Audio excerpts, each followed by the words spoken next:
Now, before we discuss this, brothers and sisters, I just wanted to point out, how many a time that, we are called to do God's word, and we tend to say, you know what, oh, I don't want to do that, or I don't want to do this. People in the church, people in their daily lives as well, when God calls you, right, he has a purpose for you. And when you turn down that purpose, then, you also turn down the blessing that comes with that purpose as well. Because here, when Saul and Paul, same name, when they took on this job that God had given him, right, he accepted the consequences of his previous life, which was the persecution of the saints, and hence he accepted that blindness. But he knew there came a blessing with that, and that blessing was to now proclaim the truth about God. Right, so this God that he was zealous for, that he was going around killing all of these so-called blasphemers based on the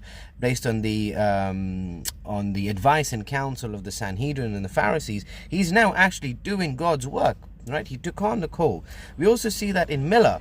Right, when William Miller was called forth to go and proclaim the 2,300 years and the sanctuary message, at first he was like, no, I'm not going to do that. But then he prayed and he said, Lord, well, if you want me to do it, give me a sign that you want me to do it. And then he was asked to come and preach it at, I think, at his nephew's church. I'm not sure exactly, but I think it was his nephew's church.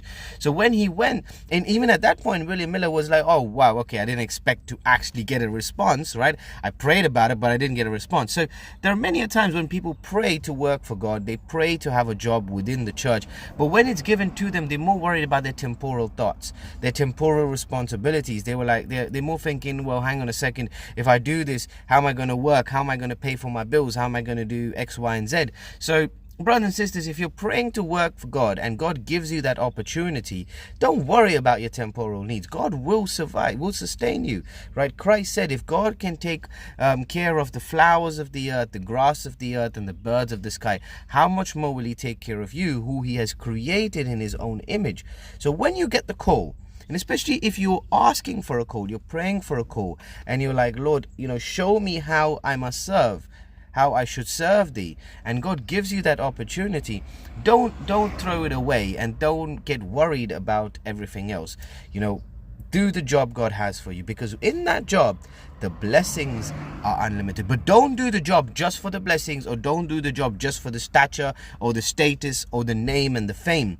Do the job to do the job correctly, okay, to make sure that whatever you are called to do, you are doing it with zeal, with diligence, and you are completing it wholly, rather than just doing it to get praise from man.